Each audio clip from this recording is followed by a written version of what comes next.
स्वागत है आपका पार्ट 2 में, जहां पर आप सीखेंगे प्रश्नावली 2.2 कक्षा 8वीं विषय गणित चैप्टर 2 प्रश्नावली 2.2। ठीक है, तो चलिए स्टार्ट करते हैं बिना किसी देरी के। पार्ट 1 तो हमने आपको बता दिया है, अगर आपने नहीं देखा तो डिस्क्रिप्शन में लिंक दिया हुआ है, जाकर के उसको देखिए। करना क्या है देखिए, तो नियम मैंने आपको बताया था, ये आपको उसको ध्यान में रखना है और फिर इसको बनाना है। ठीक है, तो देखिए प्रश्न क्या कहता है। प्रश्न कहता है निम्न को सरल कीजिए। क्या कीजिए? सरल कीजिए। तो प्रश्न दिया है 2/7 की घात 3 गुणित 1/2 की घात 3।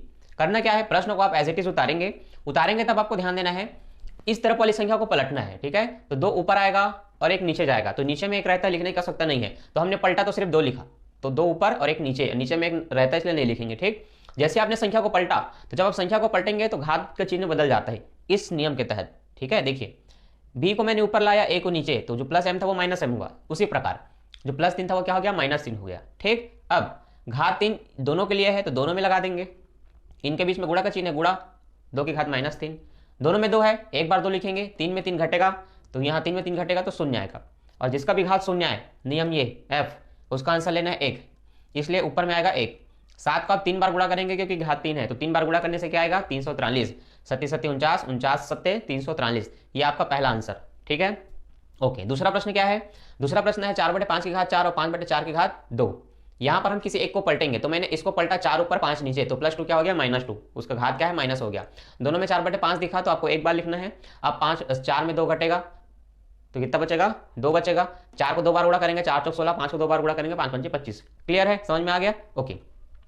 तीसरा प्रश्न सी, देखिए इसमें 1/5 है, 5 को ऊपर 1 को नीचे, जैसे उसमें किए थे, तो 5 ऊपर आ गया, तो जो +2 था उसका वो माइनस हो गया। दोनों में -5 है, भाग का चिन्ह है, तो आपको -5 को एक बार लेना है। 3 में क्या घटाना है? 2 को, तो माइनस किया, और ये पहले से माइनस था तो माइनस माइनस प्लस हो गया। 3 में तो जोड़ेंगे 5 होगा।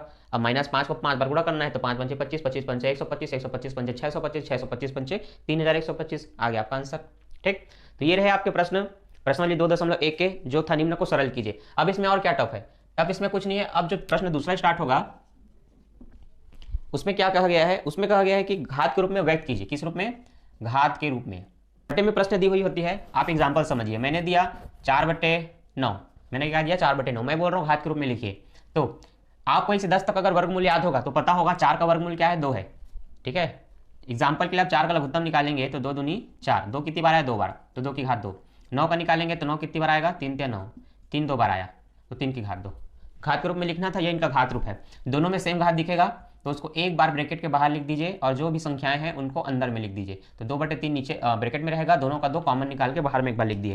अतः आप 4/9 का वर्ग में या घात के रूप में आंसर बोलेंगे 2/3 की घात 2। ठीक, अब आपको जो बुक में प्रश्न दिया हुआ है -25/49, ये होता है 5 की घात 2, ये होता है 7 की घात 2, 37 7 49, 5 5 25, दोनों में है तो 5/7 एक बार लिख के बाहर में स्क्वायर। क्लियर? ठीक, तीसरा प्रश्न है 27/125, यही है। ठीक, माइनस नहीं है इसमें। ठीक, 3 3 9 9 3 27, तो यह 3 का घात 3, 5 5 25, 25 5 125 से 5 की घात 3, दोनों में 3 घात है तो 3 घात को बाहर, 3/25 आपका आंसर। ठीक, अगला है 729/64।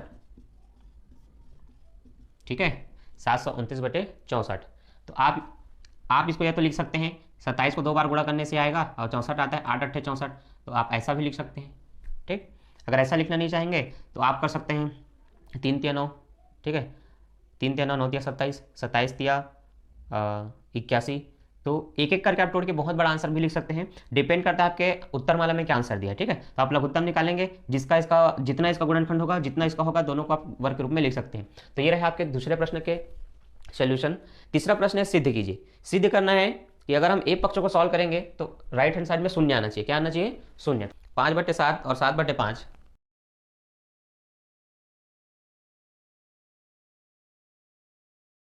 का आंसर क्या आएगा? शून्य आएगा, अपने को सिद्ध करना है। ठीक है, चलिए, तो यह पहला प्रश्न आपका प्रश्नावली 3 का, सॉरी प्रश्नावली 2.2 का प्रश्न 3 का पहला।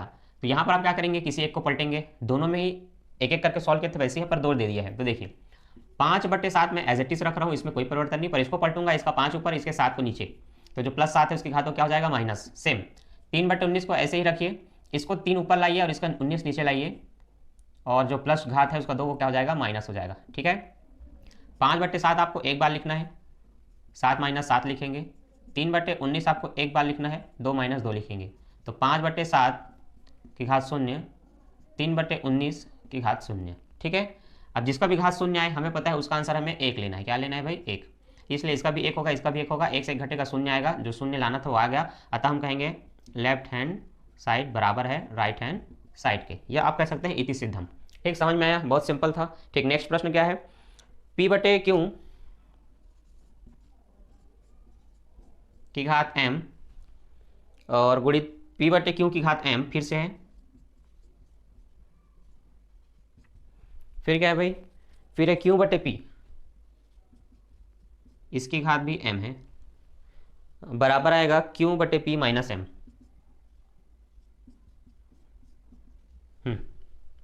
यह हमें सिद्ध करना है कि यह आएगा। चलिए हम सॉल्व करते हैं किसी भी एक पक्ष को। तो जैसे कि इन दोनों को अगर मैं सॉल्व करता हूँ, ठीक है, ये ऐसे ही रहेगा। इन दोनों को सॉल्व करते हैं, ठीक है। इन दोनों को देखिए, p बटे क्यू जो लिखा है इसको मैं एज इट इज लिख रहा हूँ, इसको मैं ऊपर और इसको नीचे, ठीक है। तो इसका p ऊपर और इसका q नीचे। जैसे आप पलटेंगे तो घातें बदल जाती हैं, चिन्ह उनका, तो प्लस m क्या हो गया? Minus m। अब देखिए ये तो ऐसे ही रहेगा, दोनों p बटे क्यू है तो आपको एक बार लिखना है, हर समान हो गया, आधार समान हो गया। अब घातें घटेंगे क्योंकि एक माइनस एक प्लस है, तो जोड़ते हैं पर घटेगा इसमें, क्योंकि माइनस प्लस क्या होता है? माइनस होता है। तो अब इसका आंसर कितना आएगा, है ना? p बटे क्यू मतलब इसकी घात आएगी शून्य, शून्य आया मतलब आपको 1 लिखना है। क्या लिखना है? 1। ठीक, अब ये पूरा p बटे क्यू आपको बार बार लिखते हुए चलना है। ठीक, तो p बटे क्यू एकम क्या होगा? p बटे क्यू ही होगा। अब बताइए, जब आप पलटेंगे तो क्यू ऊपर आएगा, p नीचे आएगा, तो प्लस m क्या हो जाएगा? माइनस m होगा, जो आना था वो आ गया, इति सिद्धम। ठीक, तो काफ़ी सरल है आपका ये प्रश्न। क्या किया हमने? इन दोनों में से किसी एक को पलटा, पलटने से दोनों समान हुए तो इनकी घातें घट गई, घट के शून्य आया, शून्य में 1 लेना होता है और ये गुणा हो गया, p बटे क्यू ही रहा। पलटे तो क्यू ऊपर p नीचे, क्यू ऊपर p नीचे, यहाँ भी था, आ गया प्लस m का माइनस m, ये भी क्लियर। ठीक, अगला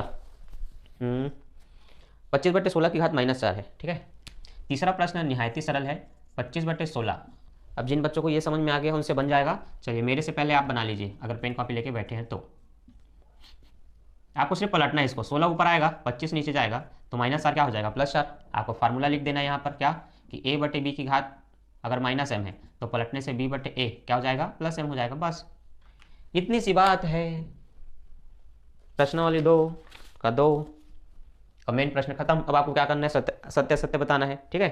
सत्य सत्य बताना है। अब यह आपका क्वेश्चन 4 है, ठीक है। क्वेश्चन 4 में आप आ गए। अब देखिए सत्य सत्य बताने हमें।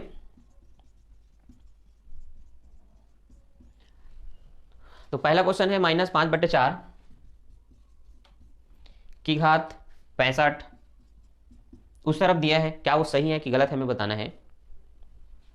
-5 की घात 64, 4 की घात भी 64, ये दिया गया, ठीक है, बुक में। तो आप ही बताइए क्या ये सही है कि क्या ये गलत है। जो घात होती है वो ब्रैकेट के अंदर में लिखी हुई सभी संख्याओं के लिए होती है। तो 5 की घात भी 64, 65 है कि 64 है? 65 होगा, ठीक है। 5 की घात भी 65 होगा, 4 की घात भी 65 होगा, तो गलत नहीं है, ये सत्य है। तो आप इसे कहेंगे सत्य है। क्या कहेंगे इसको? सत्य है। ठीक, अगला दूसरा है -32 बटे 19 घात है 150। ठीक, अब इसका आंसर लिखा है 32 बटे 19 150 और 150। तो सत्य इसलिए कहा जा रहा है क्योंकि घातें समान सम होती है, तो मैंने बताया था माइनस हट जाएगा, तो ये फिर सही है, तो इसको भी हम क्या कहेंगे? सत्य कहेंगे, ठीक है। अगला 25 गुणित 3 की घात 5, 25 गुणित 3 की घात 5, फिर लिखा है 25 गुणित 3 की घात 5। तो देखिए ब्रैकेट के बाहर जो भी लिखा होता है वो सबके लिए है, तो 5 इसके और इसके दोनों के लिए है। यहाँ नहीं लगा, सिर्फ यहाँ लगा, इसका मतलब यह सत्य है, तो इसको आप क्या कहेंगे? असत्य कहेंगे। उसी प्रकार अगला 27 बटे 16 लिखा है और घात -15 है। जब आप उसको सीधा करेंगे तो -15 + 15 हो जाएगा, ठीक है। लेकिन बिना सीधा किए उसके माइनस तो प्लस होगा नहीं, तो यहाँ पर देखिए +15 लिखा है, मतलब वो सत्य है। तो आप कहेंगे पहला दूसरा सत्य था, दूसरा तीसरा और चौथा सत्य है। तो इस तरह से आपने 2 अध्याय कंप्लीट कर लिए बहुत अच्छे से। अब नेक्स्ट हम पढ़ेंगे 4 अध्याय, तो उसके वीडियो को टाइम पर पाना है तो चैनल को आपको अभी सब्सक्राइब करना है, दोस्तों के साथ इस वीडियो को शेयर करना है। तो आई होप वीडियो को आप देखते हैं, आपको पसंद आता है, अच्छा लगता है, आप लाइक कमेंट जरूर करें। मैं मिलता हूँ नेक्स्ट वीडियो में, तब तक के लिए bye. Don't forget like share and subscribe.